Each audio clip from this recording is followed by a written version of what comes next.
All right. So let's go ahead and get going because we've got a lot to go over. And this is a often requested topic. In fact, we actually did this at the last Affordable Leadership Conference. So we've got a number of new faces on the RPM side, and then we had a few people that really wanted it to be the information we put back out there. So we decided to revisit the whole thing. And then I added some additional information regarding the rent schedule. So we're going to get involved in all of that.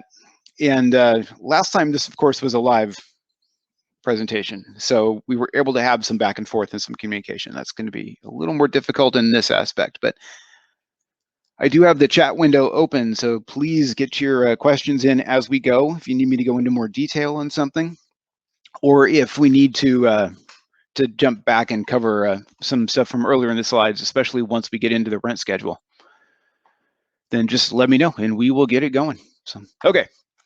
So manager cert and rent schedule. We're doing the versus the two. So here we go. It's going to be a battle. So let's go through this. So here is the manager cert. This is one of the properties that we have in Riverside County. So this is your basic information on here that you need to understand what is going on with your property. So let's run through it real quick on some of the information that is on here. So this gives us all of the property info, which includes all the effective dates, the date it was updated, and so on. We have your income limits. We're going to go into a little bit more detail on all this stuff too, so don't worry. So these are the income limits per set aside that you can see here, as well as the different programs. You have a section for your rent limits. And at the bottom, you've got your utility allowance. So this is kind of your basic information, but what this is all going to do in the long run is show you exactly what is going on at your property. So we're talking about the program mixes, what is going to be layered with each other, and how many units at each set aside, all that different kind of stuff is all going to be on here. So this is kind of a snapshot. Obviously, this doesn't go into a huge amount of detail that you could do that would have multiple pages and really require you to jump in and dive deep and figure out how everything all plays together. That information, of course, is all in Boston Post as well. So this is kind of, like I said, a snapshot or your guideline as far as what you're looking at. For the detail on individual units, that's where you would want to go into the software and really take a look at what you're dealing with there. So then you know what set asides are applicable for any specific unit at your property. So let's cover the top part. This is, like I said, your basic information on here. So that includes your property name, includes the limits and the dates, and you can see you've got the multiple programs, or actually the multiple income limit sources. So for this one, we're dealing with tax credit, and then you're dealing with SDHC, which did release their custom limits for this property at that point. Your utility allowance dates and source, as well as the applicable county.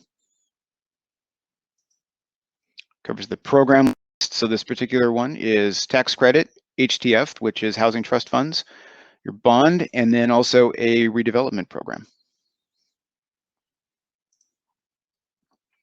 Placed in service date. So on older properties, of course, this is very prevalent, but on newer properties, that's when we're not going to get the whole placed in service package when you're doing a lease up until later. So that's something that may be to be determined or something like that when you first get these, but eventually once we do get the placed in service package, then we'll get all that information filled in.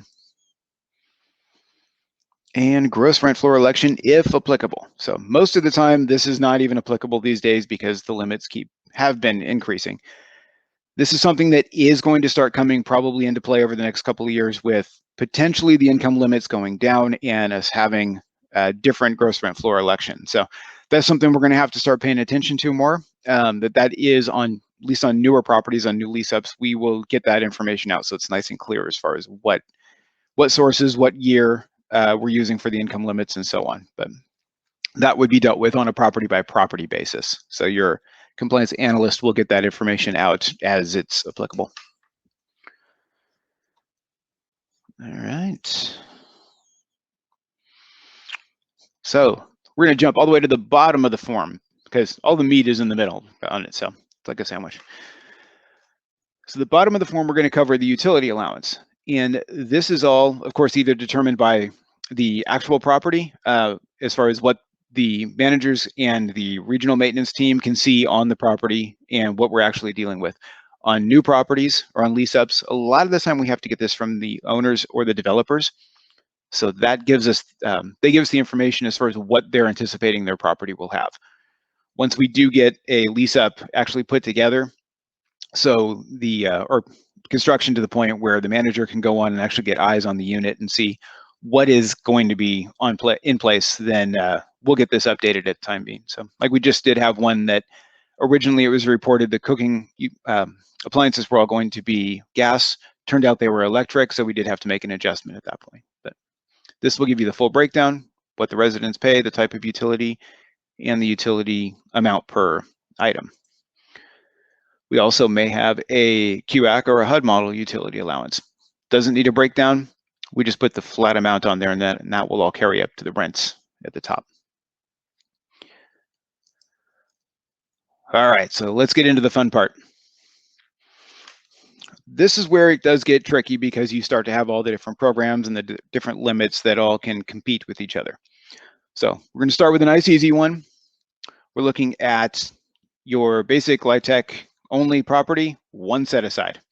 Just tax credit, just 60%. This is about as easy as it gets. So we always like these ones. Makes our lives nice and easy on our side. So just your 60%, you've got your 3 different bedroom sizes. You can see, like I said, you have your utility allowance, and you have the total number of units at that set aside. So that one's pretty simple. Then let's add another program into it. We do try to do some color coding in it so you can kind of easily separate. Just at a quick glance, you can see when you have different programs and where that separates. So you can see on this property, you've got your 4 different set-asides at tax credit, 30, 45, 50, and 60.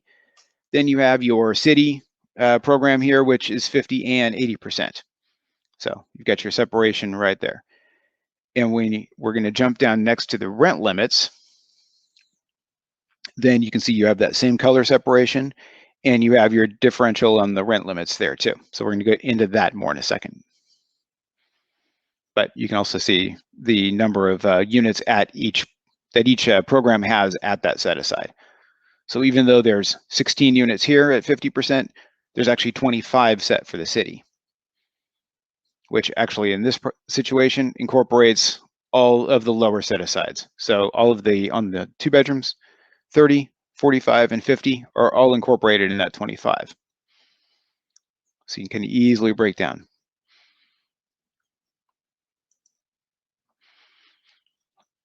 All right, so let's throw in a little bit more difficult. We're going to add 2 different programs. So you can see at the top here, we have tax credit, RDA, home, and then Section 8 is actually tenant-based vouchers for this situation.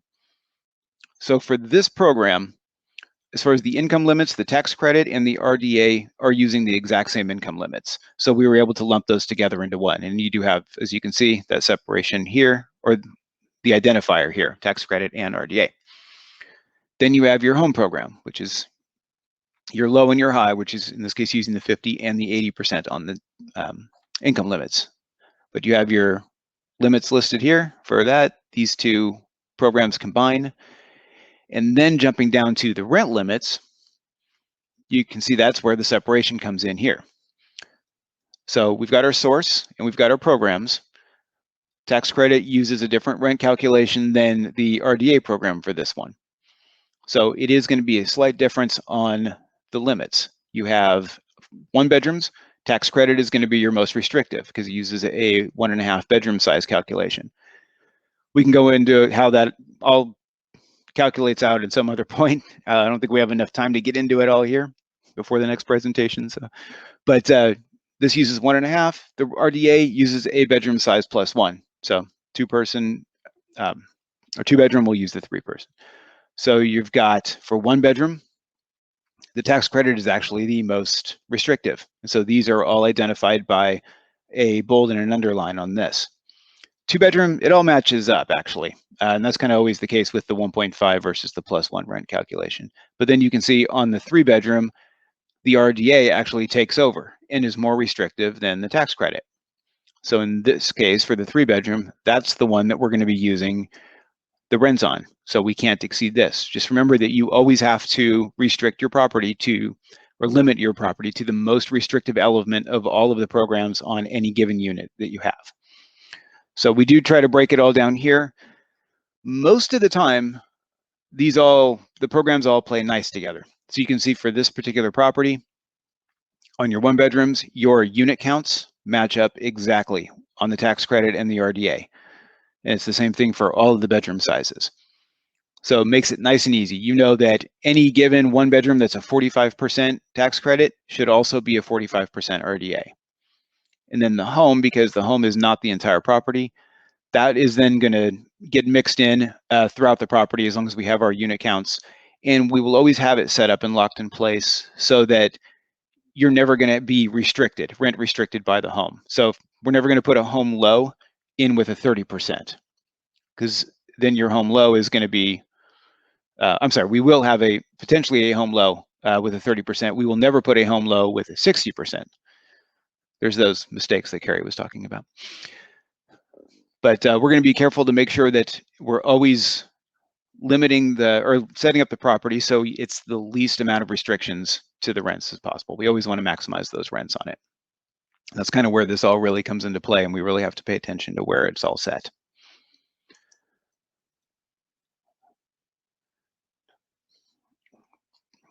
All right, so you can see a little bit closer here.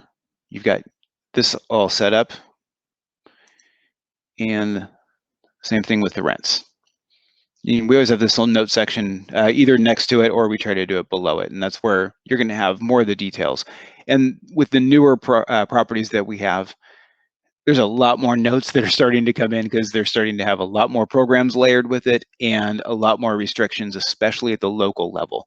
We're starting to see more of things like rent priority, where I think Gus had talked about this yesterday or on day one, where you get your local priority, where somebody at a lease up is required to look for first somebody who lives and works in the city that the property is located at, and then it can kind of go from there. You may have occupancy restrictions, things like that, but we will try to put as many notes as possible on this manager cert, so that way you're able to run your property most effectively on your side. Not seeing any questions come in, so I assume I'm covering it all clearly. So,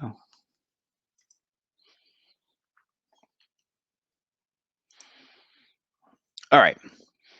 So what the manager cert is not, and this seems to be where a lot of the confusion comes in, is it is not a list of the actual rents that are going to be charged.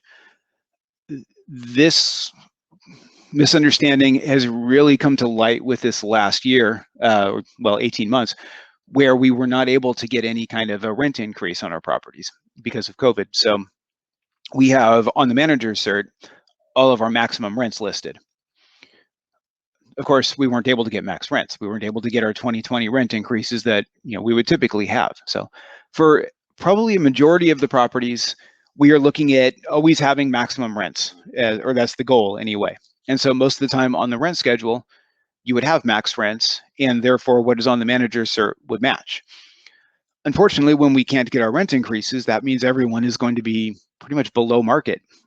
And we got a lot of requests from both managers and some RPMs to revise the manager cert to show what the rent's actually being charged. But that's not what the manager cert does. That's what the rent schedule does. So the rent schedule is meant only to be what the maximum amount we can charge is, what the maximum income limit is for each program.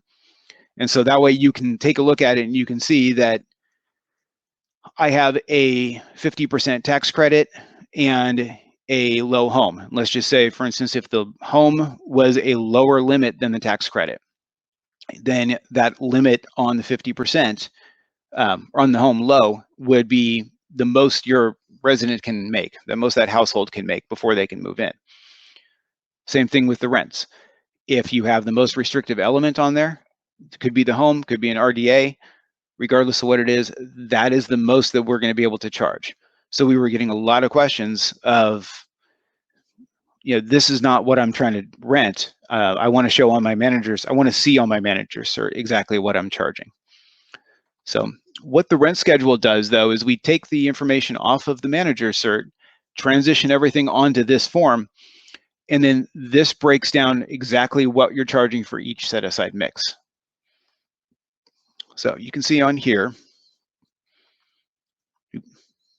apologize.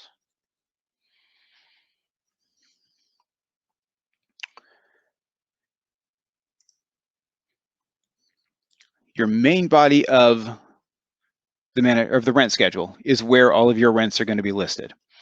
And you can see you've got your full breakdown of each bedroom size, the different set-asides at it. This particular one here for the 2 bedrooms, you can see you have 30, 45, and 50% tax credit. So for this property, you can see these are all lining up. For the RDA, though, there's one unit at 50% that we were not able to get layered with the units above, and that can be clear on the manager cert, and we'll show you that part. But one unit is going to be restricted differently, and you can see that with the max rents. Currently, and this current section is taken out of Boston Post, we have everything the same amount, but there is a different rent limit. It's $872 on this unit, one single unit, and sometimes that's all it takes is one unit being off on the unit counts with the programs, so they don't quite play as nice together. But majority of the time, we can get them all to line up. So for this particular property, this is Legacy, again in Riverside. There's one unit that's the outlier and just is refusing to play nice with everybody else, like my 7-year-old.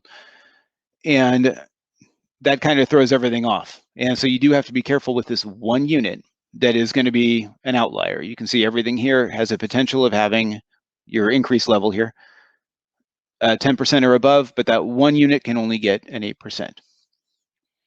So let's take a little bit closer look here at what we're dealing with. So like I say, you've got your bedroom size. You have your set-aside mix. Number of units, current rent, and like I said, this is taken from the current rent plan in Boston Post. So right now we're looking at, and this is actually going to vary depending on how the different ownerships wanted their financials to show up. This could be the maximum rents so that their financials showed the loss from last year. It could be that they're showing the more restrictive, the actual rents that we were trying to charge. Therefore, anybody that moved in at maximum rents, they're going to show a gain.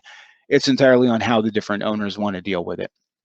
But this is going to be taken off of whatever current rent plan is in Boston Post. The one exception to that is HCI, because they have a really funky way that they want to do it, and they actually have their own entire rent schedule that they use. So for HCI properties, if you have questions on that one, we can deal with that off of this this presentation. We'd need to add another 20 minutes just to cover their rent schedule.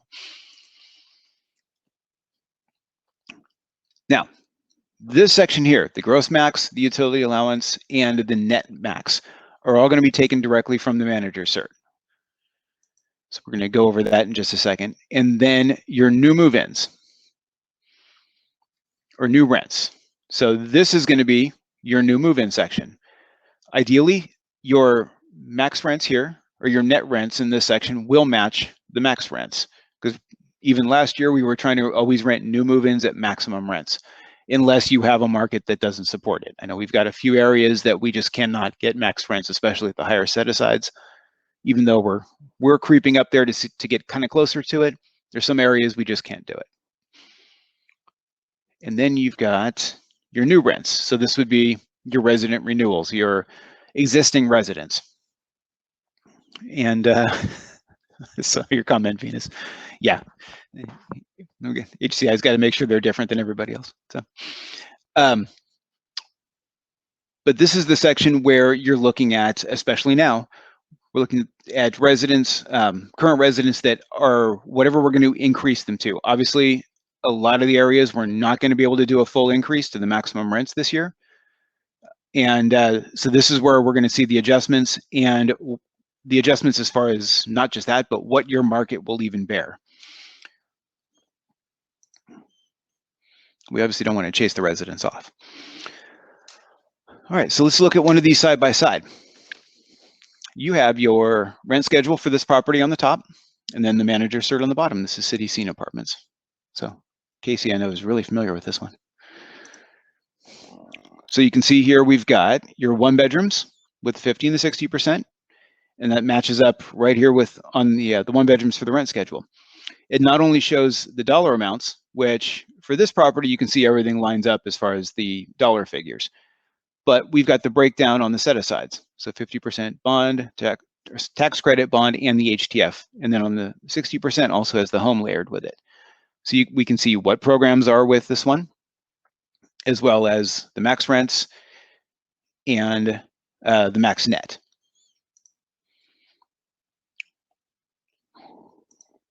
So 2 bedrooms, that goes right below here.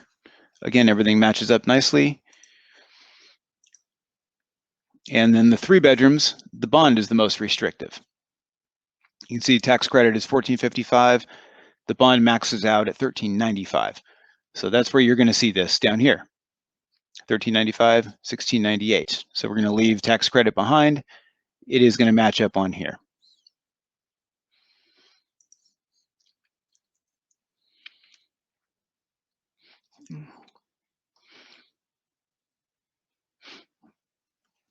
All right.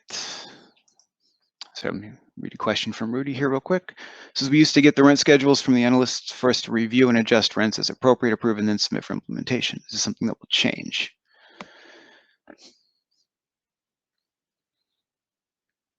No, Rudy, that is still the process. The managers, or I'm sorry, the analysts are going to get the rent schedule completed. We're going to send out the manager cert and the rent schedule, utility allowance backup, anything like that. That's all going to be compiled by the analysts, and we are going to get that out to the RPM to review. That's where, like I said, usually you'll get the max rents entered for the new move-ins. You'll be able to make adjustments as necessary for the resident renewals. And then from that point, you would follow whatever the policy is per the ownership as far as getting this, the approved version to the OS team for entry. So some of the owners, they want to see this and they want to sign off. Some of them, we actually just max it out as necessary. Well, the RPM, I should say, maxes it out, and that gets to the OS team as that way. But that is the policy that's going to happen. I think part of the other confusion that happened this year is, especially in like Imperial County and Kern County and Fresno, where we, for the first time in a long time, we had limits that didn't increase over last year. So those counties were held harmless at 2020 limits. And because the rent limits went down for those areas, 2020 is still in effect. Therefore, there's no rent schedule to put out because there's no change in the limits. We're still maxed out at what we had last year. You can take the prior rent schedules and make adjustments or make the new adjustments, I guess, as we're going to be raising rents now that we have the ability to do so. And you can take that and move it forward. If you do need us to resend the prior ones, we can do that at any time. We have all of that saved on our end if you don't want to go digging through emails. Lord knows how many emails we all get. So it could be buried, 800, 900 emails deep at that point. But yeah, just let us know if you need something resent, if you have questions on it at that point. Now that you're reevaluating it with the possibility of an increase, we can always jump back in and get new information or resend the information. So everything is made sure to be current, especially with utility allowances and that as they change. All right, so, but your new rents, you can see on this property, again, match up. Both of the net rents at the top matches up directly with the rents here. Same thing on the 2 bedroom. And again on the 3. And this is the bond, not the tax credit. Now, one of the other kind of key things to this is it does have some little fail safes in place. So you have your variance from the net max. So this shows if you're going to be charging less than the maximum rents. So let's just say you're flying through, typing in things real quick, and you can see on this bottom one here for the 3 bedroom, we made a typo. We accidentally hit a 6 instead of an 8. you can see that you're off by $2 here. So when you see something that's off, at least I do when I'm looking at this, if something doesn't line up, then that is a quick identifier to say maybe I don't have something quite right. And you can jump back and see, oh, yep, I had a typo. That was supposed to be an 8. You can do the same thing with the increases. So I take a look at this when I'm going through it, and let's say you have 9%, 10%, and one down here shows 14%. Good chance that 14, something's wrong. So you can kind of take a quick look in that, and that's something to jump out at you to say, I may have something off on this. Yep, and there's the highlight on that. Now, on your new rents here, this is new move-ins, the resident renewal rents.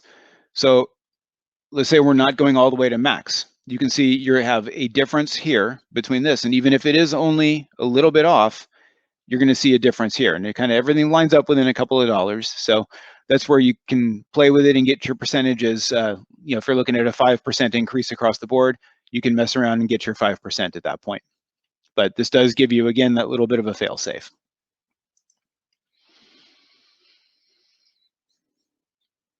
All right, so the bottom section of the rent schedule should mirror what is on the tax credit, or on the manager's cert, I'm sorry, for the utility allowance. And again, this goes right off of dollar for dollar, should match up with what you have. So that way you can just kind of mirror it, make sure that everything lines up, make sure you do have the most current version, and make sure you're matching it up with the right manager cert. Now, get it all together. And then the bottom of it, we do have the signature block where all of our accountability tracking. So this particular one, I signed off a couple weeks ago, or a week and a half ago on this one, and forwarded it on to the RPM to do their part, work their magic, get their dollar amounts entered in for the rents, and then they can get it all forwarded to the OS team for entry. And that way we know who signed it, who sent it when, and it can all be entered into Boston Post. That way the site can get it implemented.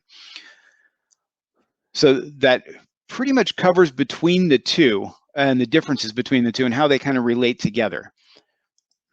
So any questions anybody has on this, now's the time to enter it in, but I can just kind of keep rambling if you'd like. I can't guarantee it will be on topic. As my team will tell you, if I keep going, I'm sure there'll be a number of movie quotes thrown into the middle of it, and who knows what topic we may end up on. I'm sure I can figure out some way to relate the rent schedule to 2112 by Rush, or maybe a Stanley Kubrick film or something like that. But anyway, if we don't have any questions, I actually managed to get this done 5 minutes early. So good. Megan asking, begging, pleading for somebody to ask a question, so I don't go off on that for 5 minutes. But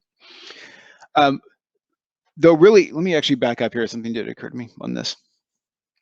One of the big things we do have with the manager cert, Michelle, I'll get my movie quotes to you in a minute there.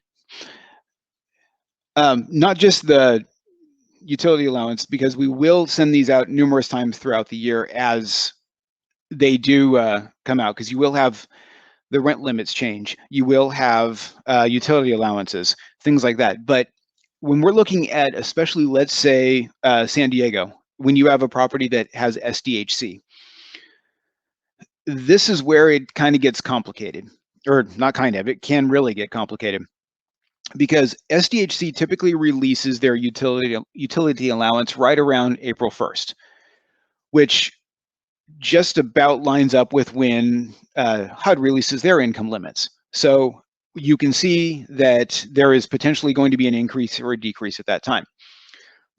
Problem is, SDHC releases the limits for all of their programs on a custom letter that they take all of their different programs that they're monitoring. So they may have, let's say, HTF, home, and a density bonus or something like that, all that SDHC monitors for one property. They're going to combine all of that onto one letter, and they're going to give you the most restrictive elements of all of theirs.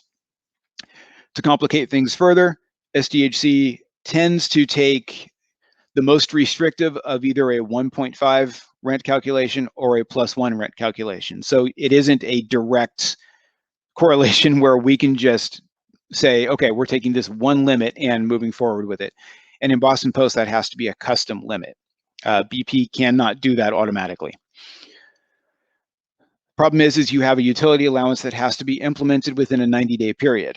So sometimes SDHC will not get their letter out until all of their limits have been released, which could include home, which doesn't usually come out for maybe about 2 months after HUD releases theirs.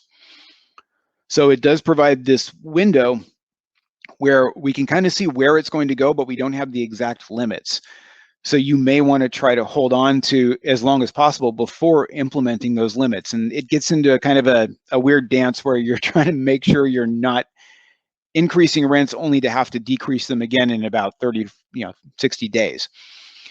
And a lot of the time, what we all end up doing, and this does require communication between the analysts and the RPM and coordination to make sure that everybody's on the same page, is you hold off until the last possible second to get those limits put into place.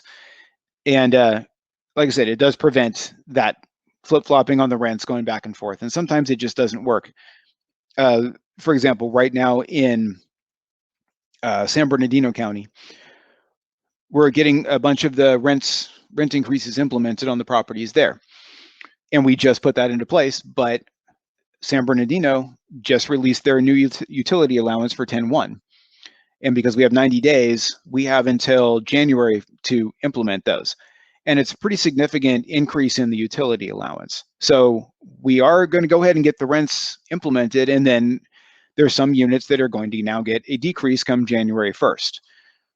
But it's one of those things that everybody just has to kind of figure out between the owners, what the best plan is for their property, what they want to do. And we'll all work together to make sure that we get everything in place, how they want it, and put into Boston Post. So that way everything's clear. But that pretty much covers it. I think I get about a minute to spare. So since we have a minute, then I'll go ahead and let everybody know ahead of time that we have a next presentation coming up in the sessions. And so you can stop listening to me and jump into the next one. So since I don't see any other questions, and except now where people are begging for the movie quotes. So just to stay on topic, we'll just go with Bond, James Bond, and we will see everybody in the next one. Bye, everybody.